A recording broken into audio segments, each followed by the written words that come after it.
Bismillahirrahmanirrahim. Hey everyone, this is me Sonia and in this video I will compare duodenal and gastric ulcer. इस video में हम duodenal और gastric ulcer के बीच में differences को discuss करेंगे और उनको कंपेयर करेंगे कि कौन कौन से उसमें डिफरेंसेस आ जाते हैं। सो लेफ्ट साइड पर ड्यूडिनल अल्सर डिफाइन की गई है और राइट साइड में गैस्ट्रिक अल्सर है। सो सबसे पहले हम इनके इंसिडेंट्स को देखेंगे। सो ड्यूडिनल अल्सर 30 या 60 एज के दरमियान इन एजेस में हो सकती है और गैस्ट्रिक अल्सर 50 या फिर उससे ऊपर होती है। मेल एंड फीमेल में ड्यूडिनल अल्सर हो सकती है जिसमें मेल का रेशो 2:3:1 फीमेल का होता है और गैस्ट्रिक अल्सर में हम देखें कि मेल और फीमेल दोनों का रेशो 1:1 होता है। ठीक है, इसमें दोनों को सेम ही रेशो में होती है, लेकिन ड्यूडिनल अल्सर में ज़्यादातर मेल को होती है, फीमेल को नहीं होती। परसेंटेज की हिसाब से देखें कि तो ड्यूडिनल अल्सर 80% ड्यूडिनल अल्सर ही होती है पेप्टिक अल्सर में, लेकिन gastric ulcer 50% peptic ulcer gastric में होती है। ठीक है, देन हम देखते हैं इनके sign and symptoms and clinical findings. So सबसे पहले हम ड्यूडिनल अल्सर में देखें तो हाइपर सिक्रेशन ऑफ स्टमक यानी हाइड्रोक्लोरिक एसिड की हाइपर सिक्रेशन होती है। वो क्यों? क्योंकि अल्सर जो है वो कहाँ पर है? ड्यूडिनम में है। स्टमक में तो किसी भी किस्म का डिफॉल्ट वगैरह या डिसऑर्डर नहीं है, इसीलिए वो उसकी हाइपर सिक्रेशन हो रही है स्टमक में। लेकिन अगर हम गैस्ट्राइटिस यानी गैस्ट्रिक अल्सर देखें तो वहाँ पर नॉर्मल या फिर हाइपो सिक्रेशन हो सकती है हाइड्रोक्लोरिक एसिड की, क्योंकि वहाँ पर अल्सर की फॉर्मेशन हुई है जिसकी वजह से हाइड्रोक्लोरिक एसिड की सिक्रेशन कम हो सकती है, जिसको हम हाइपो सिक्रेशन बोलते हैं। देन ड्यूडिनल अल्सर में वेट गेन हो सकता है। वेट गेन क्यों होगा? क्योंकि यहाँ पर एक लॉजिक है। अगर पेप्टिक अल्सर है तो खाना खाने के बाद उसको जलन होगी और उसको पेन होगा अगर गैस्ट्रिक अल्सर है। लेकिन ड्यूडिनल अल्सर ड्यूडिनम में होती है, तो जब इंसान खाना खाता है तो उसके बाद 2 घंटे तक जो है ना फूड स्टमक में होता है और उसके बाद वो फूड जाता है ड्यूडिनम में। तो जब तक 2 घंटे या फिर 2.5 घंटे स्टमक में रहते फूड जो है वो तकरीबन जो है ना वो डाइजेस्ट हो जाता है। इसीलिए पेशेंट को ये खौफ नहीं होता कि अगर मैं खाना खाऊंगा तो उसकी वजह से मुझे पेन होगा, इसीलिए पेशेंट जो है वो खाना खा लेता है। लेकिन पेन जो है वो 2 या 3 घंटों के बाद अगर होता है, जब फूड ड्यूडिनम में प्रेजेंट यानी ड्यूडिनम में पहुंच जाता है, तब मज़ा आता है। ठीक है, तो यहाँ पर ये सिंपल सी बात है।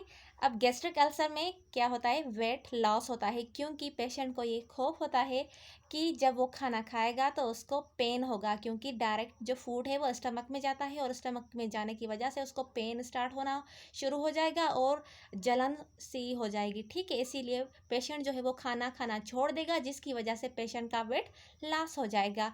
सो पेन कब अगर होता है? ड्यूडिनल अल्सर में पेन 2 या 3 घंटे के बाद स्टार्ट होता है।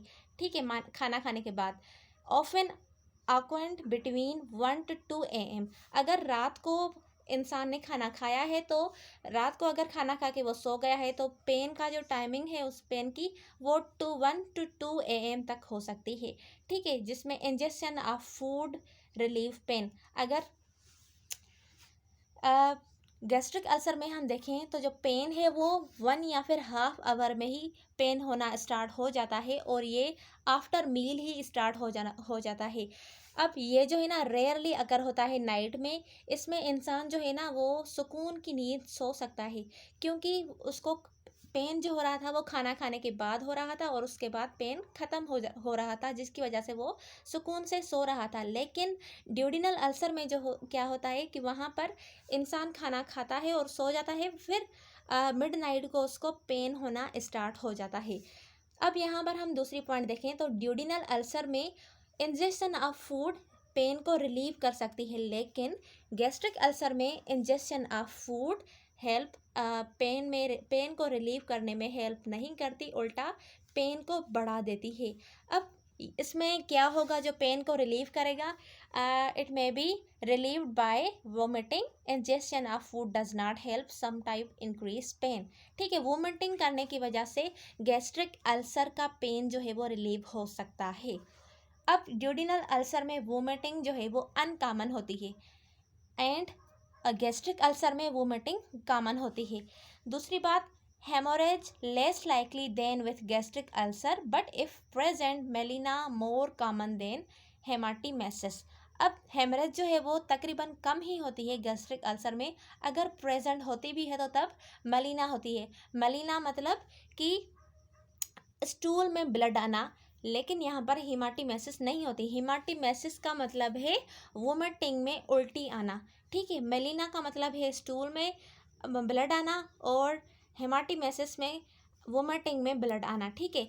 देन यहाँ पर गैस्ट्रिक अल्सर में हम देखें तो हेमरेज जो है वो तकरीबन होती रहती है, and with hemorrhage more likely to occur than with duodenal ulcer, hematemesis more common than melena।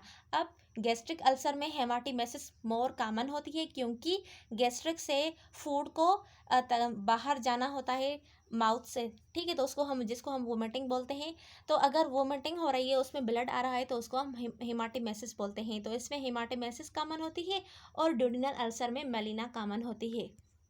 Then हम देखेंगे इनकी मेलेग्नेंसी की पॉसिबिलिटी। मेलेग्नेंसी की पॉसिबिलिटी ड्यूडिनल अल्सर में रेयर होती है, ठीक है, लेकिन गैस्ट्रिक अल्सर में ओकेशनली हो सकती है। देन है इसके रिस्क फैक्टर। अब रिस्क फैक्टर यानी अगर कौन सी वो चीज़ उस पेशेंट बंदे में होगी तो उसको वो अल्सर जो है काज कर सकेंगी। तो सबसे पहले जो रिस्क फैक्टर है मेन, दोनों में एच पायलोरी हो सकता है। H pylori mean Helicobacter bacteria है एक, जो ग्राम नेगेटिव बैक्टीरिया है। Then alcohol, alcohol consumption, smoking, cirrhosis and stress, ये वो सारे रिस्क फैक्टर हैं जो ड्यूरिनल अल्सर के करवा सकते हैं, ठीक है। और गैस्ट्रिक अल्सर में एच पायलोरी, फिर से हेलिकोबैक्टर बैक्टीरिया, गैस्ट्राइटिस यानी inflammation of stomach, alcohol, smoking and use of एनसेड। NSAIDs भी यहाँ पर रिस्क फैक्टर होता है गैस्ट्रिक अल्सर के लिए। एनसेड का मतलब क्या है, non steroidal anti inflammatory drugs और स्ट्रेस। तो ये सारे रिस्क फैक्टर हैं गैस्ट्रिक अल्सर के लिए। So this was the whole comparing between duodenal ulcer and gastric ulcer. अगर आपको वीडियो अच्छी लगी हो तो वीडियो को लाइक और सब्सक्राइब करना ना भूलिएगा। मिलते हैं अगले वीडियो में, तब तक के लिए अल्लाह हाफिज़।